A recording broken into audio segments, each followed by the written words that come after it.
and subscribe to Vishwasam.in. నేను tipper డ్రైవర్ని నిలబెట్టాను, పెత్తందారుల మీద గెలిపించండి అని జగన్ అడుగుతున్నారు. మరి ఏపీ ఏమంటోంది? మరో చోట సాధారణ కార్యకర్తకి అవకాశం ఇచ్చాను, మద్దతు ఇవ్వండి అని జగన్ అంటున్నప్పుడు జనం చెబుతున్నదేంటి? జనం చెప్పేది వైసీపీకి వినపడుతోందా? ఏపీలో గ్రౌండ్ రియాలిటీ చూసే ముందు విశ్వాసం.in సబ్స్క్రైబ్ చేయండి, లైక్ చేయండి, షేర్ చేయండి. ఎన్నికలకు 3 నెలల ముందు జగన్ కొత్త వ్యూహాన్ని తెర మీదకు తెచ్చారు.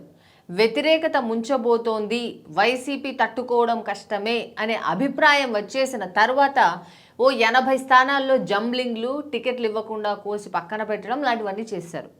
వ్యతిరేకత స్థానిక నేతల పేరు మీదుగా పోతే పార్టీ గెలుపు అవకాశాలు కాస్త మెరుగుపడతాయనేది జగన్కి ఆయన వ్యూహకర్తలు ఇచ్చిన సలహా. నిజమేనా? అసలు సాధ్యమేనా? 5 ఏళ్ళు అధికారంలో ఉన్న తర్వాత అభ్యర్థిని మార్చారు అంటే అర్థమేంటి? ఆ ఎమ్మెల్యే ఫెయిల్ అయ్యాడని జగన్ ఒప్పుకున్నట్టే కదా. ఎమ్మెల్యే ఫెయిల్ అవుతుంటే ఈ 5 ఏళ్ళు జగన్ ఏం చేసినట్టు? నా ముఖం చూసి ఓట్లు వేయండి అని కదా జగన్ ఓట్లు అడిగారు. మరి ఎమ్మెల్యేలు ఫెయిల్ అయితే జగన్ ఫెయిల్ అయినట్టే కదా. ఈ లాజిక్ని ఎలా మిస్ అయ్యారు? ఇలా ఎమ్మెల్యేలను మార్చడం అనేది 2 వైపులా పదునున్న కత్తి లాంటిది. ఎటు పట్టుకున్నా తెగే ప్రమాదం ఉంటుంది. ఎమ్మెల్యేలను మార్చితే నేను ఫెయిల్ అయ్యానని చెప్పుకున్నట్టు అని కేసీఆర్ భావించారు. మార్చకుండా ఎన్నికలకు వెళ్ళారు, ఓడిపోయారు.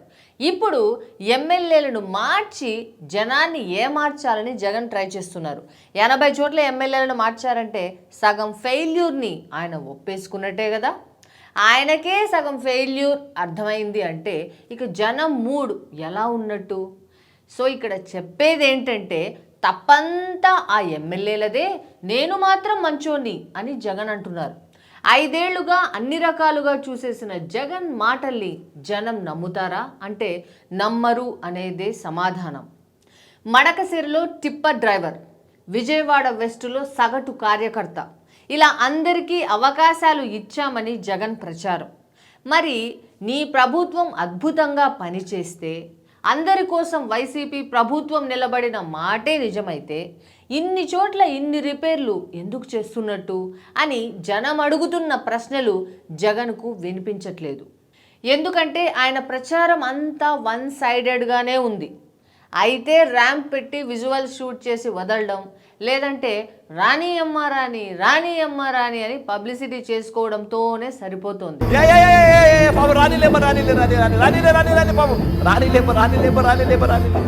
వాస్తవాలు మాత్రం చెవికి ఎక్కడం లేదు.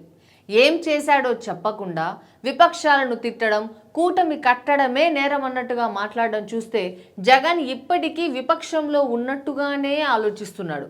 ఎవరినో తిట్టి ఎవరిని నిలబెట్టినా గెలుస్తాను అనుకుంటున్నాడు అనే అభిప్రాయం జనంలోకి ఆల్రెడీ వచ్చేసింది. ప్రోగ్రెస్ రిపోర్టు చెప్పడం, ఇంకేం చేయగలడో చెప్పడం లాంటివి జగన్ డిక్షనరీలోనే లేవు. విపక్షంగా ఉన్నప్పుడు అంటే ఓ మోజు ఉంటుంది, జగన్ ఏదో చేస్తాడట అనే ఆశ ఉంటుంది. అదే అధికారంలోకి వచ్చేసాక ఏం జరిగింది అందరికీ తెలిసిపోయాక ఇక కొత్త స్టైల్ కావాలి. కానీ పాత చింతకాయ మోడల్లో జగన్ చేస్తున్న ప్రచారం వైసీపీలో ఉన్న విచారాన్ని బయటపెడుతోంది. అది ఇక్కడ అసలైన పాయింట్. జగన్ ప్రచారం మీద మీరేమంటారు? కమెంట్స్లో చెప్పండి. మరి Like, share and subscribe to Vishwasam.in.